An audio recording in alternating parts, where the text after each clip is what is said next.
My dear friends and followers, welcome to the garden grow. दोस्तों, इस video में मैं आपको पौधों में या नर्सरी में उगाई जाने वाली सीडलिंग में होने वाली एक और बीमारी के बारे में बताने वाला हूं। आप इसमें देख सकते हैं ये टमाटर का पौधा और उसके बीच में मैंने लौकी का पौधा लगा दिया था। तो एक ये पौधा है, आप देख सकते हैं बिल्कुल हेल्दी है, और ये दूसरा पौधा है जो कि ऑलमोस्ट ये गिर चुका है, फाल हो चुका है।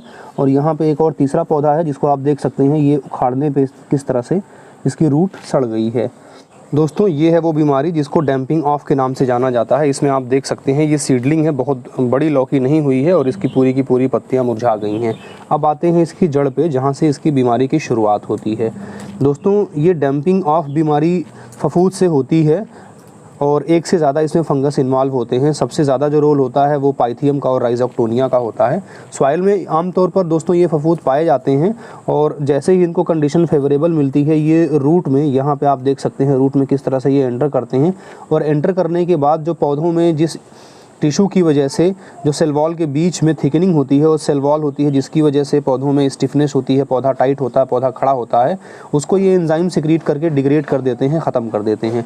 तो धीरे धीरे ये फंगस या ग्रुप ऑफ फंगस पौधे की जो सॉफ्ट रूट्स हैं उसमें एंटर करते हैं और उसको ये डिग्रेड करते हुए ऊपर की तरफ बढ़ते हैं।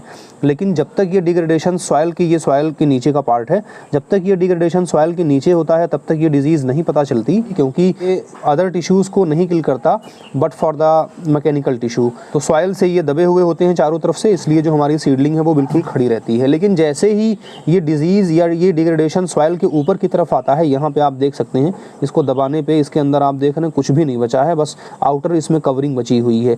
तो इसके अंदर का मैकेनिकल टिश्यू जैसे ही ख़त्म होगा, बाहर कोई सपोर्ट नहीं है, पौधा अचानक आप देखेंगे कि ऐसे खड़ा रहेगा और उसके बाद फिर धनाक से ऐसे गिर जाएगा धड़ाम से।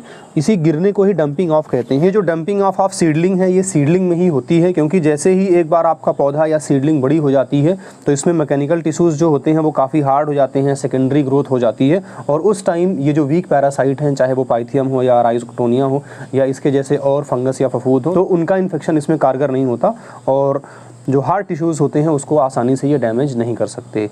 दोस्तों, ये डैम्पिंग ऑफ सीडलिंग नर्सरी में ही होती है और एक बार अगर इन्फेक्शन हो गया तो फिर इसको रोकना बहुत ही मुश्किल है। हालांकि मैं इसको रोकने का तरीका बताऊंगा, बट ऐसा नहीं है कि वो कारगर साबित हो ही जाए। तो जो सबसे ज़रूरी है वो है प्रिवेंशन। ये बीमारी आपकी सीडलिंग में या नर्सरी में ना हो, इसके लिए आपको कुछ प्रिवेंटिव मेजर्स करने हैं। एक एक करके हम लोग उसको देख लेते हैं। दोस्तों, जो सबसे पहली मेथड है वो है प्रॉपर वेंटिलेशन। आप सीडलिंग्स को ऐसी जगह पर लगाएं, जैसे इसमें देख सकते हैं इसमें हवा बिल्कुल भी नहीं रुकेगी, किसी भी तरफ से हवा है आसानी से वो पार कर जाएगी। और जैसे ही हवा रुकेगी, जैसे आप इसमें देख सकते हैं जिसमें डिजीज़ हुई है, ये टमाटर का पौधा है, काफ़ी घना पौधा है और मैंने इन 3 टमाटर के बीच में अपने इस लौकी के पौधे को लगाया हुआ था। एक तो मैंने आपको उखाड़ के दिखा दिया, दूसरा आप यहाँ पे देख सकते हैं इसको भी मैं उखाड़ ही सकता हूँ क्योंकि इसमें कुछ बचा नहीं है। ऊपर का जो टिश्यू है वो डिग्रेड कर गया है, इसका मतलब इसकी जड़ कम्प्लीटली रॉट हो चुकी है, कम्प्लीटली ख़त्म हो चुकी है इस फंगस की वजह से। तो अब इसमें कुछ होना नहीं है। तो इसमें आप देख सकते हैं प्रॉपर वेंटिलेशन नहीं हो सकता, इसीलिए फंगस को ग्रो करने के लिए, फंगस की ग्रोथ के लिए काफ़ी हेल्दी एटमॉस्फेयर या इन्वायरमेंट मिल जा रहा है और इसमें आसानी से ये इन्फेक्ट कर देगा। जो दूसरा प्रिवेंटिव मेजर है वो है पानी एडिक्वेट अमाउंट में आप डालें, लेकिन वाटर लॉगिंग ना होने पाए।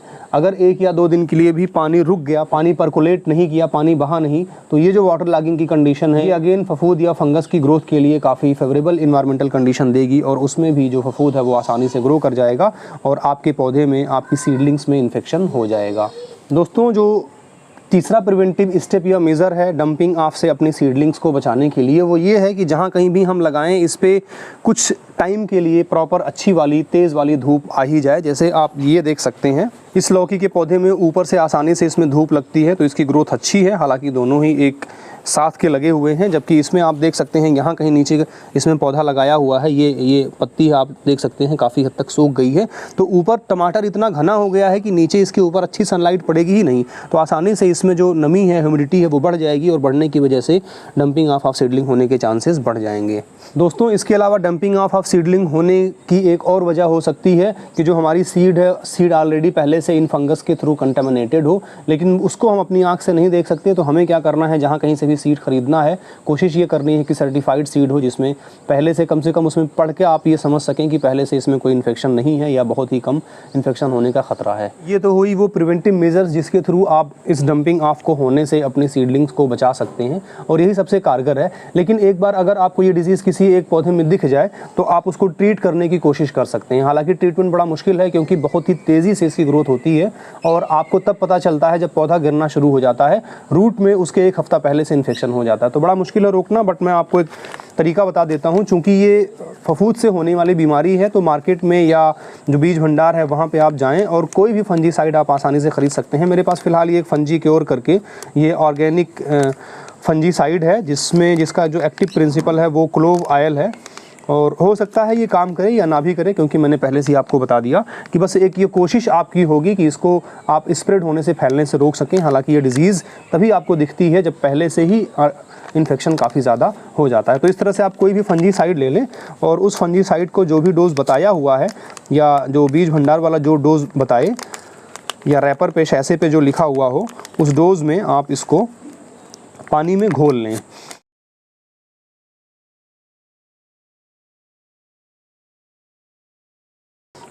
दोस्तों ये जो बीमारी है मैंने आपको कई बार बताया फंगस से या फफूंद से हो रही है, तो इसको रोकने के लिए आपको फंजीसाइड लेना है, लेकिन ऐसा फंजीसाइड लेना है जो पानी में आसानी से घुल जाए। क्योंकि ये बीमारी सिर्फ सॉइल में हो रही है या जड़ में हो रही है तो आपको ऊपर से फोलियर स्प्रे करके, पत्ती के ऊपर छिड़काव करके कोई फ़ायदा नहीं होने वाला जब तक कि आप जो नर्सरी की सॉइल है उसकी ड्रेंचिंग ना करें। ड्रेंचिंग करने के लिए फंजीसाइड को रिक्वायर्ड अमाउंट में आप पानी में इस तरह से अच्छी तरह से घोल लें और घोलने के बाद इसको जहाँ कहीं भी आपकी सीडलिंग लगी हुई है उस सीडलिंग के चारों तरफ अच्छे से इस फंजीसाइड कंटेनिंग वाटर को डाल दें और पूरी जो नर्सरी की बेड है अच्छे से इसको वेट कर दें। हाँ, वेट करते टाइम आपको ख्याल ये रखना है कि पानी रुकने ना पाए, एक्सेस वाटर जितना भी है वो बह जाए और मिट्टी में जितना नमी करने की कैपेसिटी है, जितना वाटर को होल्ड करने की कैपेसिटी है, बस उतना ही रहे, बाकी सारा का सारा बह जाए। आप देख सकते हैं जितना भी एक्सेस वाटर है वो यहाँ नीचे ग्रो बैग के नीचे से आसानी से टपक के बह जा रहा है। दोस्तों आपकी भी नर्सरी में अगर इस तरह से डैम्पिंग ऑफ हो रहा है, सीडलिंग्स अचानक से फाल हो जा रही हैं, तो आप भी इन प्रैक्टिस को आजमाएं। आई होप कि जो आपकी सीडलिंग है वो गिरने से बच जाएगी या फ्यूचर में आपकी जो भी सीडलिंग है उसमें इस तरह का इन्फेक्शन नहीं होगा, क्योंकि आप पहले से ही इसकी जो प्रिवेंटिव मेजर्स हैं उसको जान चुके हैं। दोस्तों इसके अलावा अगर गार्डनिंग से या खेती से रिलेटेड कोई भी आपके पास प्रॉब्लम है तो हमारे इस चैनल पे किसी भी वीडियो में आप कमेंट करें या इसी वीडियो में कमेंट करें, उसको सॉल्व करने की पूरी कोशिश की जाएगी। इस वीडियो में बस इतना ही। हमसे जुड़ने और हमें सुनने के लिए थैंक यू।